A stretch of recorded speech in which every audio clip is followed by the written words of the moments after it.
No Caitlin Clark, no problem.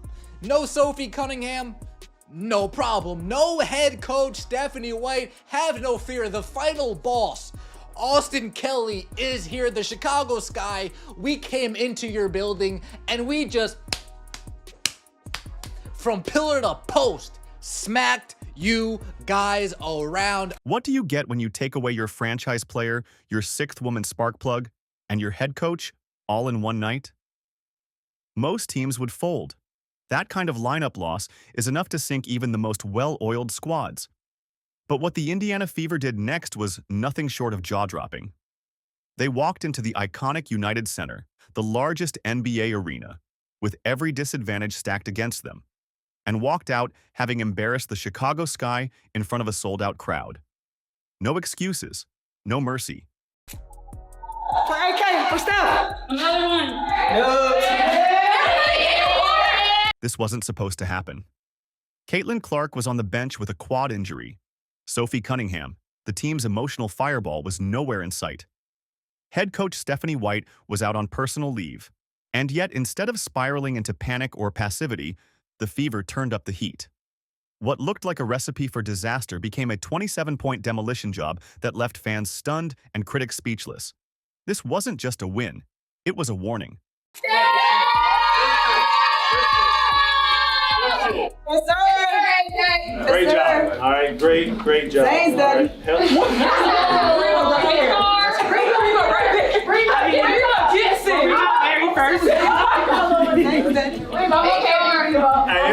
It started for us on the defensive end. We set the tone from the jump and never looked back. All right. Their starters, 8 for 29 from the field. Hell yeah. Hell of a job. Great attention to detail. That's less than 30%. We held them 32% for the game. Caitlin Clark had missed 3 straight games heading into this matchup, and the Fever weren't exactly thriving without her. They had dropped 2 of those contests and looked visibly out of sync without her presence orchestrating the offense. Combine that with the absence of Sophie Cunningham and Stephanie White, and the script seemed written. The Fever were walking into a trap, ready to be picked apart by a hungry Chicago Sky team that had been waiting for this exact moment. Well, Fever versus Sky isn't much of a rivalry, at least if you go by the results, because the Fever have dominated the Sky, and I guess you could say the Sky is falling, at least in the standings and around Chicago, considering the situation with the team. But the basketball gods had other plans. In a strange twist of fate, adversity didn't crush the Fever. It revealed them. What followed wasn't a gritty one-point escape or a lucky bounce. It was domination. Complete, total domination. The Fever didn't just win. They controlled the tempo, dictated the tone, and silenced a Chicago crowd that had come expecting blood. Instead, they watched their team get picked apart possession by possession. Austin Kelly filling in for Stephanie White. I got a feeling. Austin Kelly looks like a head coach on the side. Folks, there was none of this. There was none of this. Austin Kelly looked like the final boss on the sideline watching over the Indiana Fever team. His posture, his presence, yeah, head coach type stuff, you know what it is. The assistants standing up, giving me some energy, giving me some, Yep, I liked what I saw tonight, folks. Quick timeout. If you're enjoying this breakdown and want more high-energy, detail-packed sports stories like this one, smash that like button, subscribe to the channel, and drop a comment with your thoughts on the Fever's depth. We're just getting started, and trust me, you won't want to miss what's coming next. There she is right there signing autographs in the visiting arenas building. Look at all the Fever fans there. I mean, seriously. So, Caitlin Clark, same thing. Same thing. Taking pictures, signing autographs. In case you're wondering, it was sold out. When assistant coach Austin Kelly stepped in for Stephanie White, nobody quite knew what to expect. He wasn't a household name. He hadn't been a head coach on this level. But from the opening tip, Kelly radiated control.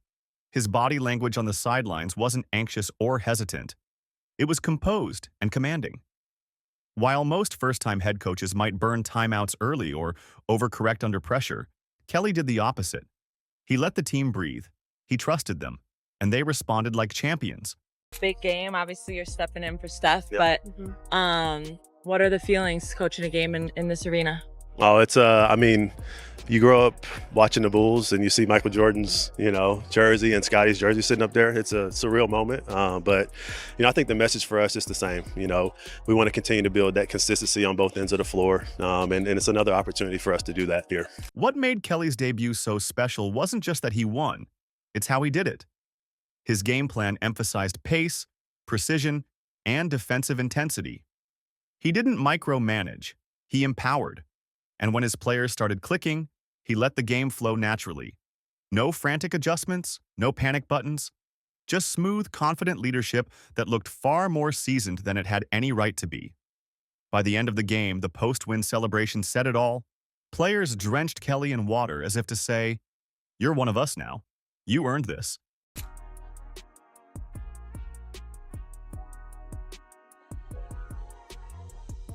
This time steps right through the heart of the defense and blows by Chicago. The wins off of Lake Michigan. Loses Atkins, step back mini, knocks it down. Oh, the connection to Howard. How about the finish from Mitchell? And she may be the quickest guard in the league with the ball in her hands. All eyes were on Kelsey Mitchell. With Clark out, she was the obvious next in line to take command of the scoring load. But Mitchell's season had been up and down. She was averaging fewer points than the year before and hadn't consistently looked like the go-to option many expected her to be. This was her moment to prove she could carry the mantle, and she absolutely delivered. Here's Mitchell trying to attack Van Lith. We'll slow it down a bit. This time steps right through the heart of the defense and blows by Chicago. The wins off of Lake Michigan. Timeout Sky as Indiana has built a 17-point advantage. From the opening quarter, Mitchell made it clear she wasn't there to imitate Caitlin Clark. She was there to be her own weapon. She attacked the basket with speed and confidence, hit mid-range jumpers with ease, and spaced the floor in ways that completely threw off Chicago's defensive scheme. Her 17-point performance wasn't just about the stats. It was about the timing. Every bucket she hit felt like a dagger. When the Sky showed signs of life, Mitchell shut them down.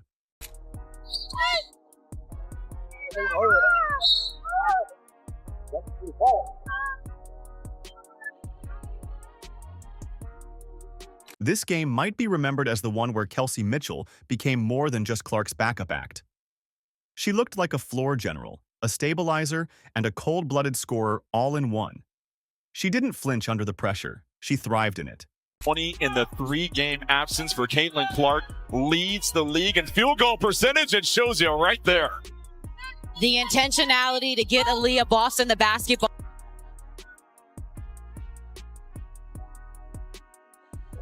If Mitchell was the star, Lexi Hull was the sniper. She went perfect from beyond the arc, hitting both of her three-point attempts exactly when the team needed a lift. But it wasn't just the scoring. Hull had the best plus-minus in the game. Her defensive rotations were crisp, her energy was relentless, and her decision-making never wavered.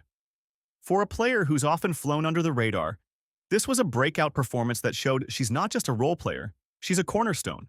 We won the boards, all right, and they're a second chance points team, all right, and we won that area as well. Yeah. Taking away their strengths was something that we did a great job of, all right?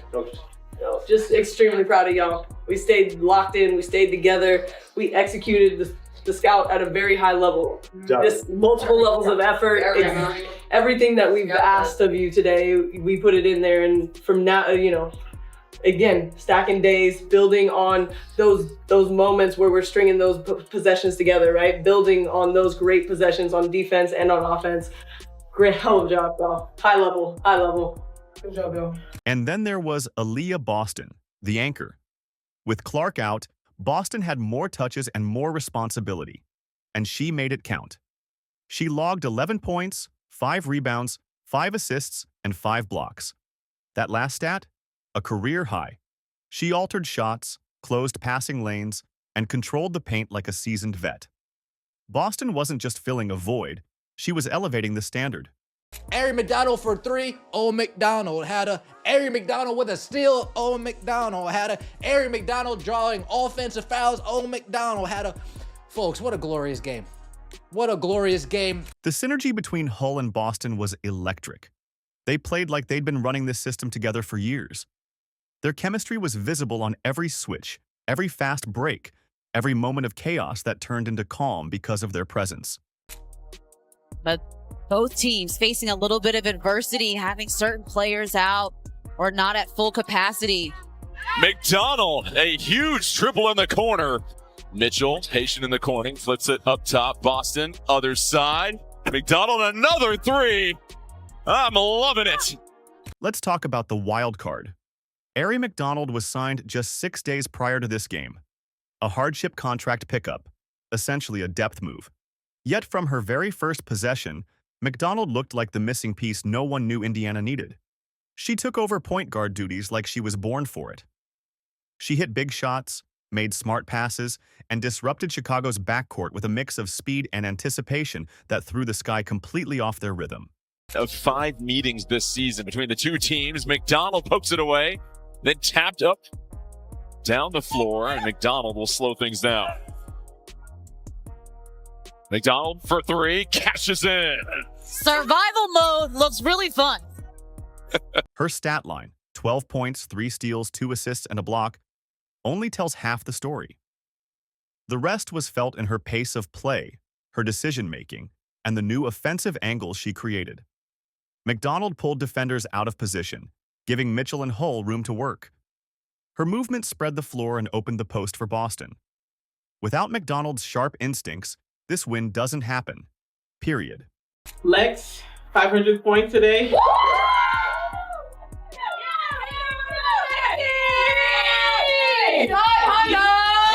750 rebounds. And just a hell of the effort, y'all. I said I wanted y'all to make them feel us. They felt us. Yeah, nobody in there on their team had double-digit scores. Oh yeah. That's the toughness piece. What made it even more impressive? She wasn't even supposed to be there. McDonald wasn't part of the Fever's long-term strategy. She was an emergency option. And yet, in 40 minutes of action under the brightest lights, she looked like a seasoned veteran leading a playoff contender. The Dallas Wings must really, really stink, because those are the 2 wins that the Chicago Sky have this year, and the Fever have absolutely blown the doors off of them in their matchups this season, including this time around without Caitlin Clark. Angel Reese just 2 of 7 from the floor, only 4 points. She's shooting like 31% from the floor on the year. The Minnesota Lynx own the Chicago Sky's draft pick. It is rough sledding for the Sky. While the Fever played like a team with something to prove, the Chicago Sky looked like a team with no answers. From the opening whistle, their offense sputtered. Wide open shots clanged off the rim. Their star players hesitated. And worst of all, their defensive rotations were late, sloppy, and disorganized. The Sky shot a miserable 32.1% from the field and just 20% from 3. Not a single player on the roster reached double digits. That's not just a bad game, that's a meltdown on a national stage. We got the lead and we just didn't look back. The Indiana Fever destroying the pathetic Chicago Sky, the sad Chicago Sky, the distraught Chicago Sky, the mess of a franchise known as the Chicago Sky. Tyler Marsh, salute. Tyler Marsh, you see what a real head coach looked like there, Tyler Marsh? You see, folks, Austin Kelly didn't even call a timeout. She said, ladies, play. Angel Reese, one of the most hyped names entering this season, finished with just 4 points on 2 of 7 shooting. Her impact was nearly invisible. Yes, she collected rebounds, 12 in total, but her offensive game vanished when her team needed it most. With no one stepping up and turnovers piling up, 19 of them to be exact, the Sky unraveled possession by possession. Each mistake gave Indiana another opportunity to capitalize, and the Fever didn't waste any of them.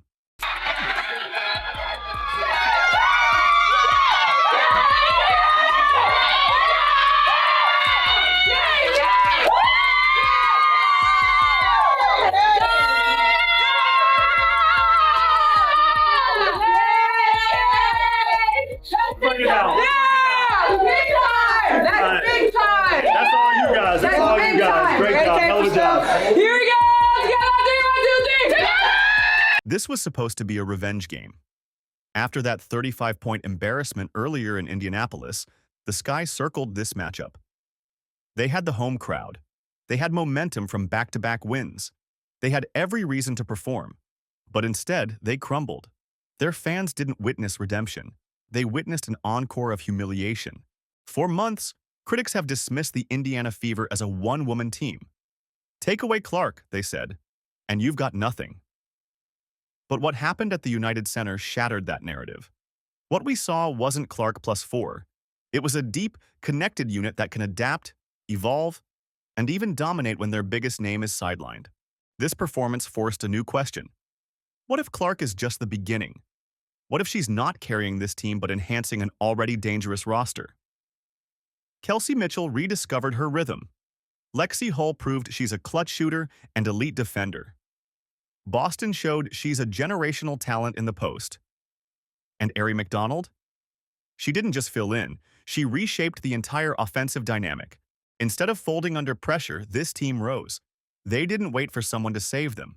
They became their own solution. And in doing so, they sent a loud, clear message to the entire league. The Indiana Fever are here, and they're deeper, tougher, and smarter than you think. When the final buzzer sounded, the scoreboard didn't just show a win. It showed a shift in perception. This wasn't about one game or one player. This was about a team that found itself when the spotlight hit hardest. Without Caitlin Clark, without Cunningham, without their head coach, the Fever didn't just survive. They evolved. They obliterated expectations. And in doing so, they redefined what this season could be. The post-game celebration said it all. Players soaked Austin Kelly in water, grinning with pride. Even Clark, from the bench, couldn't hold back her joy. "Get a water," she yelled as the locker room erupted. That energy, that unity, that's the stuff of championship DNA. And whether you're a diehard Fever fan or a curious newcomer to the WNBA, one thing's crystal clear now. This team is not just Caitlin Clark's supporting cast. They are the storm, not the shelter. Now it's your turn. If this story fired you up the way it fired us up, smash that like button, subscribe to the channel, and drop a comment with Fire Fever Mode to let us know you're riding with Indiana. This is just the beginning, and we've got so many more stories, breakdowns, and behind-the-scenes insights coming your way. Don't miss what happens next. Hit that bell icon, and we'll see you in the next video.